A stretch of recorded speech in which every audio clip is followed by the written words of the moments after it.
Assalamualaikum warahmatullahi wabarakatuh. Perkenalkan, nama saya Amin Nur Rosid, guru pendidikan agama Islam di SMP Negeri 33 Batam. Sekolah kami berada di Granting, merupakan tanah kelahiran saya, Kelurahan Pulau Terong, Kecamatan Belakang Padang, Kota Batam. Di dalam lingkungan sekolah kami terdapat 3 lembaga, yaitu ada TKN 010 Batam, SDN 013 Belakang Padang, dan SMP Negeri 33 Batam, yang dulunya satu atap.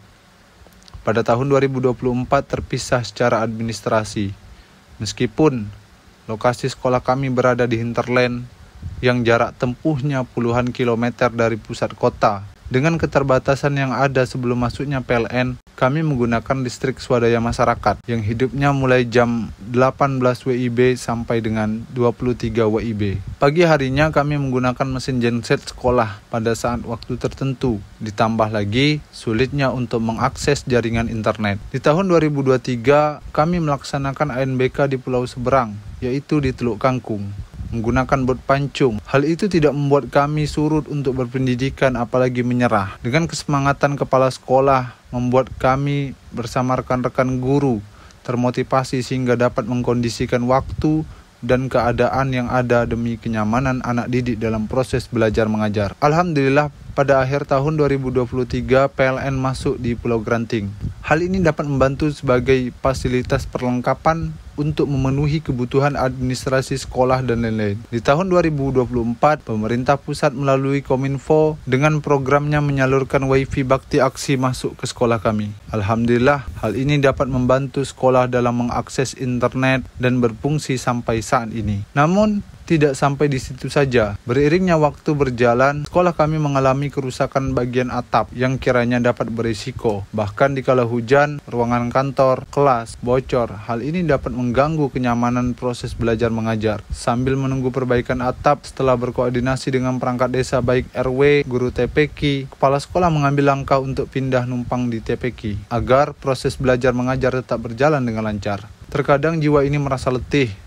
Namun melihat raut wajah anak-anak generasi penerus bangsa di masa yang akan datang, kini semakin tumbuh membesar dan semangat dalam membangun kebiasaan yang ada pada dirinya, membuat saya kembali semangat dan termotivasi untuk menjalankan tugas dalam kondisi apapun. Di balik itu semua, suatu kebiasaan baik itu tidak akan datang dengan sendirinya, apalagi di kalangan generasi alfa yang tidak lepas keterkaitannya dengan teknologi sesuai dengan pergerakan zaman. Kadangkala hal ini membuat saya bertanya-tanya, apa yang harus saya lakukan? Menanamkan nilai-nilai karakter pada anak didik. Dari sinilah muncul ide menerapkan 7 kebiasaan anak Indonesia hebat yang dapat membantu terhindar dari pengaruh yang merugikan anak didik. Hal ini dapat menumbuh kembangkan jiwa yang disiplin, tanggung jawab, dan memiliki mental yang bagus, sehingga siap untuk menghadapi perkembangan zaman dengan baik. Dalam hal ini saya juga melibatkan anak SD. Meskipun hal ini jauh dari kata sempurna,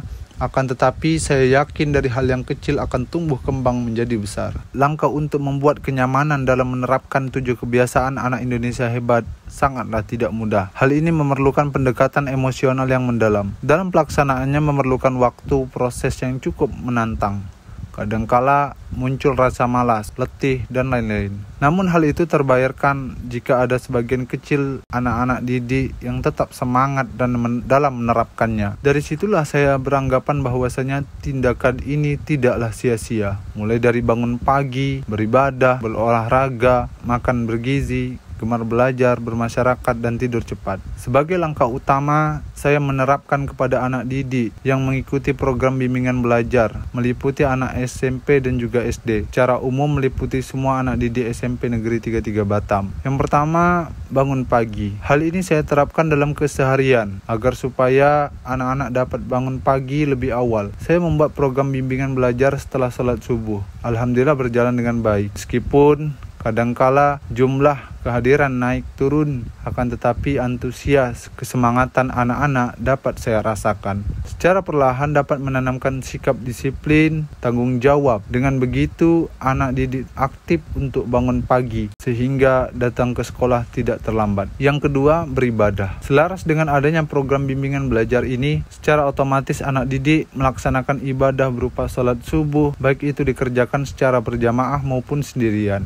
dengan melawan rasa kantuk, malas, dan lain-lain. Tidak menjadi turunnya elektabilitas anak didik dalam melaksanakan ibadah. Selain itu, di sekolah kami juga menerapkan membaca sholawat di setiap pagi Selasa dan Rabu. Begitu juga di hari Jumat dengan mengadakan agenda baca Yasin secara berjamaah. Hal ini menanamkan jiwa yang penuh dengan ketaatan dalam melaksanakan ibadah. Yang ketiga, berolahraga. Hal ini diterapkan dengan kegiatan baik itu berupa senam, lari-lari kecil, dan lain-lain yang dipandukan oleh guru olahraga. Apalagi didukung dengan adanya ajang perlombaan olahraga yang pastinya anak didik sangat senang. Semangat untuk latihan dalam kesiapan sebelum bertanding. Yang keempat, makanan bergizi. Untuk penerapan makanan bergizi, kami senantiasa menyampaikan kepada anak didik agar makan makanan yang menyehatkan serta halalan thayyiban. Makanan yang disiapkan oleh orang tua di rumah. Dalam hal ini dapat mengurangi konsumsi makan cepat saji atau instan yang berpotensi dapat mengganggu pada kesehatan dan pertumbuhan anak. Yang kelima, gemar belajar. Dalam menerapkan gemar belajar, saya membuat program bimbingan belajar khusus pada mata pelajaran pendidikan agama Islam, yang mana anak didik diberikan suatu bimbingan yang menyenangkan dengan memanfaatkan fasilitas yang ada di lingkungan masyarakat, baik itu di masjid, TPQ, perkarangan rumah warga, dan lain-lain. Hal ini menciptakan kenyamanan dalam proses belajar mengajar, menanamkan nilai-nilai karakter pada anak didik. Hadirnya kesemangatan anak didik dapat membuat saya termotivasi untuk tetap bertahan semangat dalam melaksanakan tugas. Yang keenam, bermasyarakat. Sebagai bentuk penanaman interaksi sosial bermasyarakat, kami mengadakan program berbagi beras apabila salah satu dari warga terdapat musibah berupa meninggal dunia, yang mana anak didik membawakan beras dengan seikhlasnya untuk membagikan pada warga terkena musibah. Hal ini menanamkan sikap empati kepada anak didik sebagai bekal untuk menghadapi tantangan zaman. Bergotong royong bersama warga sekolah, menciptakan suasana kebersamaan, saling membantu, dan kekompakan dalam melaksanakan tugas. Tampaknya sederhana, namun memiliki nilai yang sangat hebat. Yang ketujuh, tidur cepat. Dalam menerapkan kebiasaan tidur cepat, kelihatannya sangatlah susah. Namun saya yakin dengan adanya program bimbingan belajar ini, anak didik akan terbiasa tidur cepat, dikarenakan keesokan harinya harus bangun pagi untuk melaksanakan ibadah berupa sholat subuh dan mengikuti kegiatan bimbingan belajar. Hal ini menanamkan sikap disiplin, tanggung jawab. Dengan keterbatasan yang ada, saya yakin dalam penerapan ini dapat menuaikan hasil sesuai dengan proses yang cukup menantang. Kadangkala terhambat oleh kemalasan dan faktor lainnya. Munculnya kesemangatan anak generasi penerus bangsa dapat mentaukidkan kembali motivasi saya dalam menjalankan tugas. Tanpa disadari, saya melihat adanya perkembangan, perubahan yang terjadi pada karakter anak didik, mulai dari kedisiplinan, tanggung jawab, empati, serta kesemangatan dalam menjalani kehidupan sehari-hari. Dengan beragam proses yang mereka lalui sehingga menuaikan hasil yang sangat menyenangkan. Hal ini terjadi berkat kegigihan, ketekunan, serta kemauan yang ada pada diri anak didik. Saya beranggapan bahwasanya dalam menerapkan 7 kebiasaan anak Indonesia hebat semata-mata bukanlah suatu perintah atau arahan, akan tetapi memberikan contoh hal-hal yang positif, baik itu kegigihan, ketekunan, serta keteladanan sebagai penerapan dalam proses pembentukan karakter